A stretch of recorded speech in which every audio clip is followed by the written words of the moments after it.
जूले और नमस्कार साथियों। तो जैसा कल मैंने बताया था, मैं एक दो दिन के विश्राम के लिए अपने गांव आया हूं। और ये गांव आलची के नज़दीक है। आलची जो कि बहुत ही मशहूर जगह है लद्दाख में, जहां पर 1000 साल पुराना मठ है, मॉनेस्ट्री है, जो कि मिट्टी की बनी हुई है। और यहीं पर ये स्तूपों के चेन्स हैं, 108 स्तूप जो आप देख रहे हैं। तो मैं ये कह रहा था कि मैं अभी थोड़ा अपने शरीर को दोबारा वापस ज़िंदगी में लाने की कोशिश कर रहा हूँ।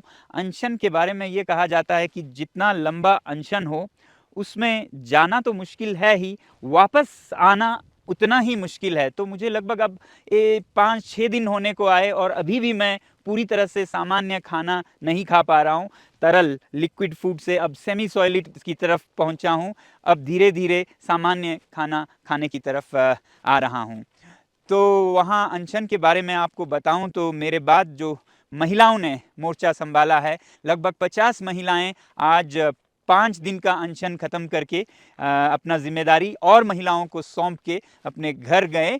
तो ये बहुत ही देखने लायक था कि ये महिलाएं जो पिछले 5 दिनों से भूखी हैं, केवल पानी और नमक पे, उन्होंने अपने साथियों को ये भागदौड़ दिया। और आज सुबह तो बर्फ़बारी हो रही थी, उसमें भी वो डटे हुए थे। मैं आपको ये बताऊं कि लद्दाख की महिलाएं पुरुषों के बराबर या उनसे भी ज़्यादा मजबूत तन और मन से होते हैं। यही वजह है कि हर एक युद्ध में पुरुष तो पुरुष, महिलाओं ने भी बढ़ चढ़कर भारतीय सेना के साथ हिस्सा लिया। वो उनके लिए रसद, सामान, खाने के पकवान युद्ध भूमि तक ले जाती रही हैं।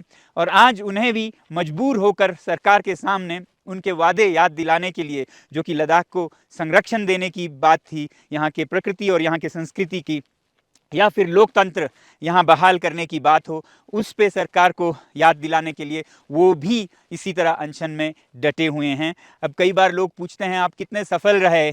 सफलता असफलता तो हमारे याद दिलाने में नहीं, बल्कि जिन्होंने वादे किए उनको निभाने में कितनी सफलता रही, वो पूछनी चाहिए। हम तो अपने वादे याद दिला सकते हैं, मगर वो सरकार जिन्होंने ये वादे किए, अगर वो निभाते हैं तो वो सफल हैं, अगर वो नहीं निभाते हैं तो वो असफल हैं। हम तो हमेशा सफल ही रहेंगे याद दिलाने में। देखना यह है कि वो कितनी जल्दी अपने वादे पूरे करते हैं जो चुनावों में उन्होंने लद्दाख के लोगों के साथ किया था। तो महिलाओं की बात करते हुए मैं अंत में आज आपको एक ऐसे संदेश के साथ छोड़ना चाहूँगा, जो एक लद्दाखी महिला जो कि 63 साल पहले, 63 ईयर्स अगो, लद्दाख से स्विट्ज़रलैंड गई, वहाँ पर तिब्बत के बच्चों की शिक्षा के लिए। और अभी वो 90 बरस के हैं और उन्होंने ये संदेश भेजा है कि वो अभी भी 63 साल के बाद भी भारतीय नागरिकता को दिल से लगाए बैठे हैं, शान महसूस करते हैं। उन्होंने कभी स्विस नागरिकता नहीं ली, जबकि भारत से आए हुए कितने ही लोग जितनी जल्दी हो सके दूसरी नागरिकता लेने के लिए तत्पर होते हैं। उन्होंने आज तक भारतीय नागरिकता नहीं छोड़ी, इतना प्यारा है उन्हें अपने भारत देश। और वो अब स्विट्ज़रलैंड से जब भी ज़रूरत पड़े तो दिल्ली में जंतर मंतर में सरकार को याद दिलाने के लिए, अनशन के लिए आना चाहती हैं। ये उन्होंने संदेश भेजा है जो मैं आपको दिखाना चाहूँगा। लद्दाखी भाषा में है, इसका अनुवाद हम उस पर डबिंग करना चाहेंगे।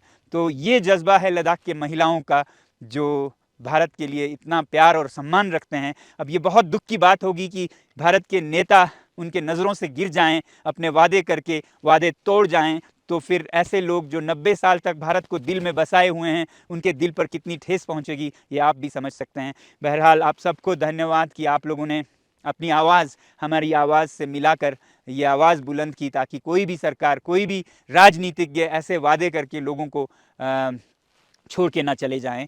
तो इसके लिए मैं आप सभी का, पूरा लद्दाख बल्कि, धन्यवाद करना चाहते हैं। आज बस इतना ही। बहुत बहुत धन्यवाद और जय हिंद।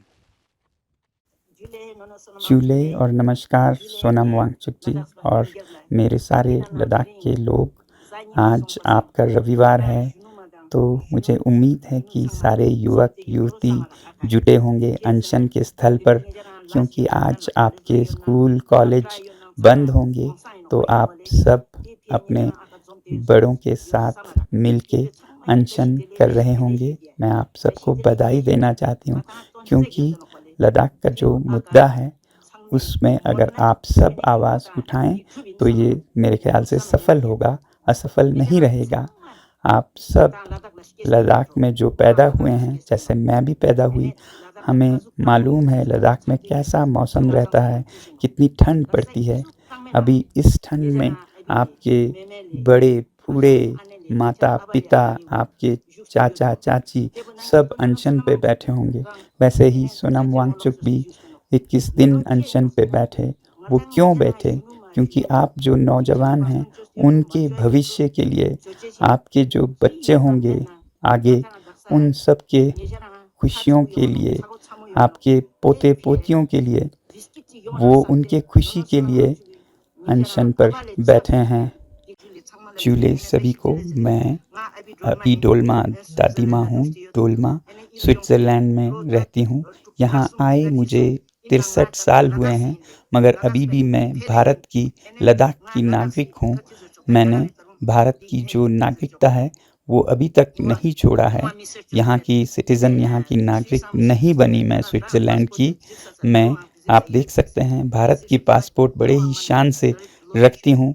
2027 तक ये वैलिड है और मैंने बहुत ही प्यार से इस पासपोर्ट को, इस नागरिकता को संभाल के रखा है। और मैं आप सबसे आग्रह करती हूँ कि बहुत ही मनोबल के साथ आप जहाँ भी हों, लद्दाख के इस मुद्दे के लिए सहयोग दें, समर्थन करें।